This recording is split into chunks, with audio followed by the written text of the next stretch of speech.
میرا نام گوہر حسن ہے. میرا تعلق بہار سے ہے اور میں نے 2019 میں U P S C civil services کا ایگزام کوالیفائی کیا تھا اور میری 137th رینک تھی اور اس کے تھرو مجھے انڈین پولیس سروس ایلوکیٹ ہوئی.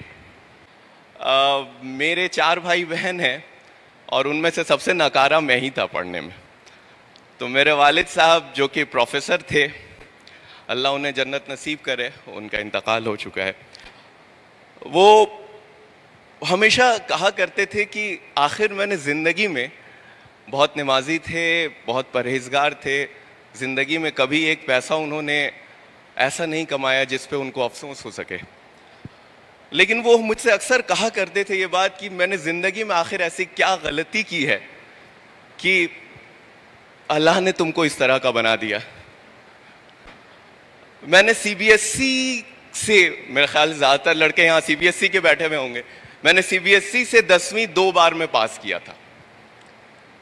پہلی بار میں پاس کر گیا تھا میں, میرے کچھ 45% مارکس تھے, اور جب میرے والد صاحب نے کہا یہ نمبر لے کے تم کہاں جاؤ گے, تو مجھے لگا میں پاس کر گیا, میں اسی پہ خوش تھا. لیکن ان کے بڑے اصرار کرنے پر میں نے دوبارہ ایگزام دیا. تو آج بھی مجھے یاد ہے کہ میرے 70% مارکس آ گئے تھے, تو میرے محلے میں مٹھائی بانٹنی پڑی. وہ لوگ اتنے خوش تھے 70% مارکس پہ.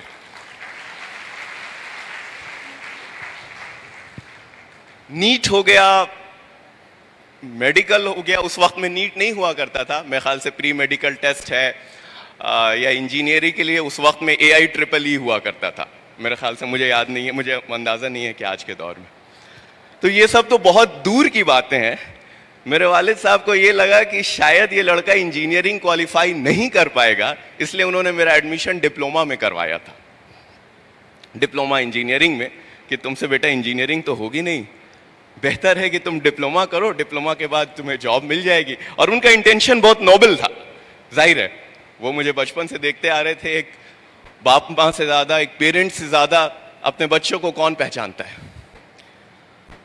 تو خیر مجھے بڑا ایگو میرا ہرٹ ہوا. اب ڈپلوما کرنے کو کہہ دیا, ڈپلوم چیز لوگ بلاتے تھے. لیکن خیر ٹھیک ہے, اب مرتا کیا نہ کرتا. ڈپلوما کا ایگزام دیا. انٹرسٹنگ بات ہے کہ میرا اس میں بھی انٹرنس میں نہیں ہوا ڈپلوما کے. کچھ ویٹنگ آئی تھی میری, لیکن ویٹنگ آئی تھی تو کسی طرح سے میں وہاں پہنچ گیا. خیر فاسٹ فارورڈ ڈپلوما ہوا. ڈپلوما کے بعد پھر جاب بھی مل گئی, جاب تو مل ہی جاتی ہے. اس کے بعد پھر میں نے ایوننگ سے انجینئرنگ کری. بڑے گھر پہ لوگ میرے بڑے خوش تھے کہ چلیے بھائی, جس سے یہ امید تھی کہ پان کی دکان سے اوپر کچھ کر نہیں سکتا ہے, ایٹ لیسٹ وہ ایک جاب کر رہا ہے. میں نے جاب شروع کری, اپنی جاب شروع کری تو 1 سال 2 سال 3 سال. جب 3 سال میں نے جاب واپ کر لیا تو مجھے لگا کہ شاید مجھے کچھ اور کرنا چاہیے. اس وقت میں مجھے کہیں نہ کہیں یہ احساس ہوتا تھا کہ میں نے زندگی میں کچھ بھی نہیں کیا ابھی تک. جیسے ندی کے ایک فلو کے ساتھ لوگ بہتے چلے جاتے ہیں, ویسے میں بھی اپنی زندگی کے فلو کے ساتھ بہتا چلا جا رہا تھا. جیسے جہاں جسے نے پھینک دیا, نہ کوئی بڑا ایگزام دیا, نہ کچھ کیا. تو مجھے پتہ نہیں کیوں ایک خیال آیا کہ اس اسٹیج پہ آ کے نہ تو میں میڈیکل دے سکتا ہوں, نہ میں انجینئرنگ دے سکتا ہوں, نہ میں کچھ اور کر سکتا ہوں. میرے پاس 2 آپشنس بچے تھے, یا تو میں کیٹ کا ایگزام دیتا مینجمنٹ کے لیے, یا پھر ایک آپشنس تھا سول سروسز. مجھے بہت زیادہ اندازہ تو نہیں ہے کہ مہاراشٹر میں لوگ اس کا کیا وہ کرتے ہیں, بٹ بہار میں ایک بڑا کوئی بھی پیرنٹس کو, خاص کر کے جو مڈل کلاس کے پیرنٹس ہوتے ہیں, ان کے اندر ایک یہ رہتا ہے کہ بھائی میرا بچہ IAS IPS بنے, سول سروسز میں جائے. مطلب وہ ایک بڑا اس کو لگتا ہے کہ پتہ نہیں کیا ہو جائے گا وہ بن کر. حالانکہ ایسا کچھ نہیں ہے, ٹھیک ہے یہ بھی ایک نوکری ہے. تو خیر مجھے احساس, تو وہ ذہنیت تو وہی تھی. تو مجھے یہ احساس ہوا کہ مجھے سول سروسز کی پریپریشن کرنی چاہیے. تو جب میں نے ایک دم معظم ارادہ کر لیا کہ نہیں مجھے کرنا ہے, تو میں نے اپنے والد صاحب کو فون کیا کہ میں ایسا ایسا سوچ رہا ہوں. وہ سوچنے لگے. ابھی تو مجھے تھوڑا سکون ملا تھا کہ اس نے نوکری شروع کی ہے, اب اس کی زندگی تھوڑی سی سیٹل ہوئی ہے, آگے کا معاملہ ہوگا, اب آگے کی چیزیں دیکھی جائے گی. اب یہ نوکری چھوڑنے کی بات کرنے لگا. تو انہوں نے کہا کہ لگتا ہے تم زیادہ تھک وک گئے ہو, نوکری میں تمہارا زیادہ پریشر ہے تم پہ, تم آؤ گھر چھٹی لے کر کے. ٹھیک ہے, میں گھر پہنچ گیا. گھر پہنچا, میں نے ان سے کہا کہ میں ایسا ایسا سوچ رہا ہوں. تو انہوں نے کہا کہ تمہارا کوئی دوست تیاری واری کرنے کا ارادہ کیا ہے کیا؟ کوئی ہے جو تمہارے ساتھ جو اس طرح کا کوشش کر رہا ہے, جس کے تم صحبت میں تم کو بھی لگ رہا ہے ہم بھی کر لیں گے؟ اور دوسرا, تم کو اندازہ ہے نا تم کس چیز کی بات کر رہے ہو؟ کہا جاتا ہے یہ ہندوستان کا سب سے مشکل ایگزام ہے, تمہیں اندازہ تو ہے؟ تو نہیں ہم کو پتا ہے یہ وہ ایسے ویسے. انہوں نے کہا کہ دیکھو مجھ سے زیادہ خوش کوئی نہیں ہوگا اگر تم واقعی دل سے, اگر تمہارے اندر ارادہ ہے کہ تم اس طرح سے کر سکتے ہو, لیکن ایسا نہ ہو کہ 2 مہینے بعد تم کو احساس ہو کہ یہ ہم سے ہو نہیں پا رہا ہے, تو نہ خدا ہی ملے نہ وصال صنم, نہ ادھر کے رہے نہ ادھر کے والا معاملہ ہو جائے گا. تو ٹھیک ہے, تو ہم نے سوچا کہ تھوڑا سا, ان سے کچھ سال پہلے ڈاکٹر شاہ فیصل تھے جو کشمیر کے تھے, وہ ہندوستان میں ٹاپر ہوئے تھے, اور کافی وہ مطلب وہ ان کی اسپیچ وغیرہ ہم لوگ یوٹیوب پہ سنتے تھے تو لگتا تھا کہ ہاں ایک دم زبردست. وہ اقبال کا ایک شعر ہے جو وہ بار بار دہراتے ہیں, اور واقعی ان کے پڑھنے سے ہی مجھے پتہ چلا کہ وہ کتنی گہرائی ہے اس میں, کتنا میننگ ہے کہ دیار عشق میں اپنا مقام پیدا کر, نیا زمانہ نئی صبح و شام پیدا کر, خدا اگر دل فطرت شناس دے تجھ کو, سکوت لالہ و گل سے کلام پیدا کر. تو اس میں اتنی گہرائی ہے. علامہ اقبال, اس انسٹیٹیوشن کا نام شاہین ہے. میں اتنا خوش ہوا تھا جب مجھے اندازہ ہوا, مجھ سے پہلے جو مولانا صاحب تھے انہوں نے بہت اچھے طریقے سے اس کا مطلب بتایا ہے کہ شاہین کا کیا ہوتا ہے. تو خیر وہاں سے میرا ایک سفر شروع ہوا, اور آپ یقین مانیے کہ میں نے اس تیاری کے دوران لکھنا سیکھا, پڑھنا سیکھا, ٹیبل کرسی پہ بیٹھنا سیکھا. اس سے پہلے مجھے وہ بھی نہیں آتا تھا, بیسکس جو ہوتا تھا. It took me a lot of time but. اور ایک چیز ہے, یہ قرآن کا قول ہے کہ اللہ اسی کی مدد کرتے ہیں جو خود اپنی مدد کرتا ہے. تو اس چیز کو, یہ ایک لمبا سفر چلا. میں اس کے ہر UPSC میں بھی 3 اسٹیجز ہوتے ہیں, پریلمس میں, مینس, انٹرویو. میں تینوں اسٹیج میں ایک بار فیل ہوا.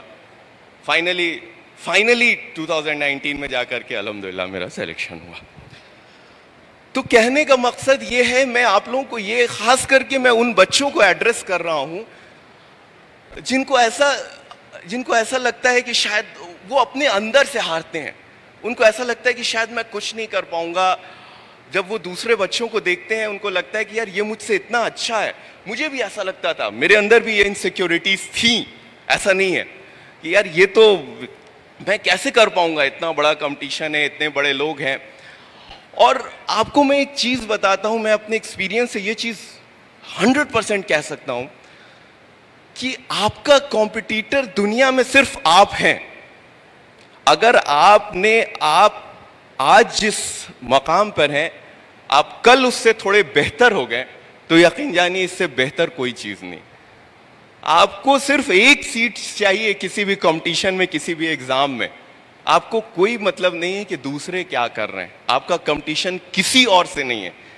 ہم ہمیشہ اپنے آپ سے, اپنی ذہنیت سے ہارتے ہیں, ہم دوسروں سے کبھی نہیں ہارتے ہیں.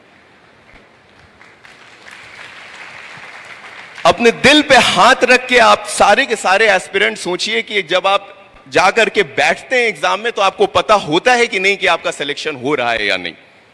آپ کو یہ چیز آپ کے اندر پتا ہوتی ہے کہ yes I am going to be there اور ناٹ. کیونکہ آپ کا دل آپ کا آئینہ ہوتا ہے. تو اپنے آپ سے مت ہاریے. جب میرا انٹرویو میں نہیں ہوا تھا, جس سال میں نے انٹرویو دیا تھا, میرے فادر کا فون آیا میرے پاس. وہ تھے, ظاہر ہے ایک والد ہے, ایک باپ ہے, وہ پریشان رہتا ہے کہ میرا بچہ پریشان ہوگا, نہیں ہوا اس کا. اس اسٹیج تک آ کے ایسا لگتا ہے کہ نوالا منہ تک پہنچا, پھر وہاں سے کسی نے کھینچ لیا. کیونکہ آپ پریلمس نکالتے ہیں, مینس نکالتے ہیں, لاسٹ اسٹیج تک پہنچتے ہیں. لیکن میں نے اسی ٹائم ان سے کہا تھا کہ مجھے یہ اب یقین ہے کہ اگلے سال انشاءاللہ میرا اس لسٹ میں ہوگا, اور میں نے اسی مائنڈ سیٹ سے, اسی جذبے سے اس پورے اگلے سال کی تیاری کری. اور آپ کو میں صحیح بتاؤں, جب اگلے سال کا رزلٹ آیا, میں رزلٹ کھول ہی رہا تھا کہ اس بیچ میں میرے دوست کا فون آیا. یو پی ایس سی آج کل نام کے ساتھ لسٹ شائع کرتا ہے, تو میں نے اس سے فون پہ یہی بولا کہ مجھے یہ تو پتا ہے کہ میرا لسٹ میں نام ہے, مجھے رینک بتاؤ کہ میری کتنی رینک ہے.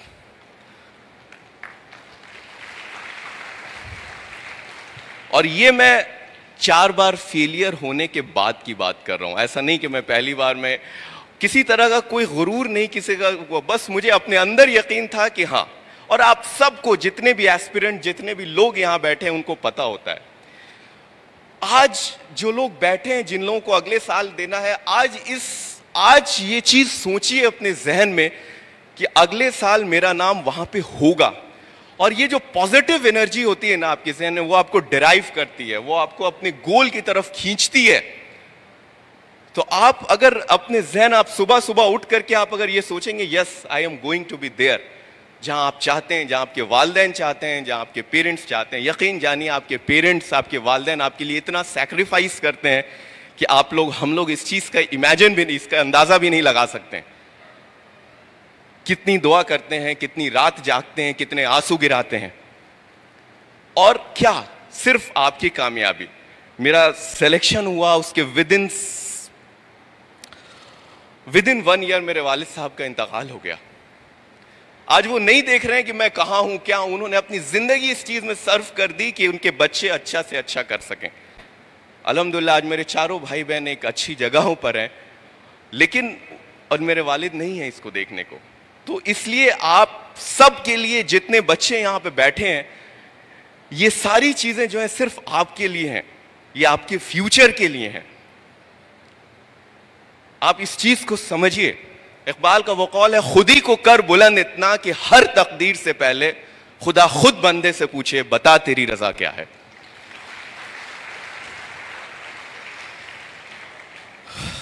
تو مجھے بہت زیادہ کچھ نہیں کہنا ہے, اور تھوڑا سا میں پیرنٹس جو ہیں یہاں بیٹھے ہیں ان کو بھی میں ایک چیز کہنا چاہوں گا, اپنے بچوں پہ ہار مت مانیے. اگر آپ کا بچہ اچھا نہیں بھی کر پایا کسی وجہ سے, میں نے آپ کو بتایا میں شروع سے کس طرح کا اسٹوڈنٹ تھا. میرے والد کے لیے یہ بہت آسان تھا, میرے فادر کے لیے, میری مدر کے لیے, کہ مجھے اپنے حال پہ چھوڑ دینا, یہ تو کچھ نہیں کر سکتا ہے. It's very easy. یا پھر خود ہار جانا کہ بھائی مجھ سے جو ہو سکتا تھا. لیکن constantly since childhood he tried to motivate me, he tried to promote me, he tried to give everything. تو اپنے بچوں پہ کب اللہ اس کا ذہن کب کھول دے, کب اس کو آگے بڑھا دے, یہ کسی کو نہیں پتا ہوتا ہے. تو آپ لوگ بھی زیادہ سے زیادہ کوشش کرتے رہیں اپنے بچوں کو آگے بڑھانے کی. اللہ سے دعا کرتے رہیں کہ نہیں ٹھیک ہے, جب اور کر سکتے ہیں تو آپ کے بچے بھی کر سکتے ہیں, سب لوگ کر سکتے ہیں. تو اس لیے ایسا نہیں ہے کہ کوئی بھی اس ہال میں جتنے ایسپیرنٹ بیٹھے ہیں, جتنے بچے بیٹھے ہیں, سب لوگ سب کچھ وہ سارا مقام پا سکتے ہیں جو آپ چاہتے ہیں, جو آپ کرتے ہیں, جو آپ کے دل میں ہے کہ نہیں مجھے یہ کرنا ہے. دنیا میں کوئی بھی چیز مشکل نہیں ہے. میں تیاری کرنے سے پہلے مجھے کہہ دیتا کوئی کہ آپ آدھا پیراگراف کسی ٹاپک پہ لکھ دیجئے, تو شاید میں نہیں لکھ سکتا تھا. اب میرے والد نے مجھ سے کہہ دیا کہ تم اردو سبجیکٹ لے کے لکھو. یقین جانیے مجھے اردو کا املا تک صحیح لکھنے نہیں آتا تھا, لیکن انہوں نے کہہ دیا. میرے ذہن میں بھی کیا ہو گیا, مجھے ظاہر ہے مجھے وقت لگا, مجھے محنت کرنی پڑی, سارا وقت, ساری چیزیں اس میں گزری. لیکن ایک ایسا دور بھی تھا جس میں میرا آل انڈیا ہائیسٹ مارکس تھے اس سبجیکٹ میں.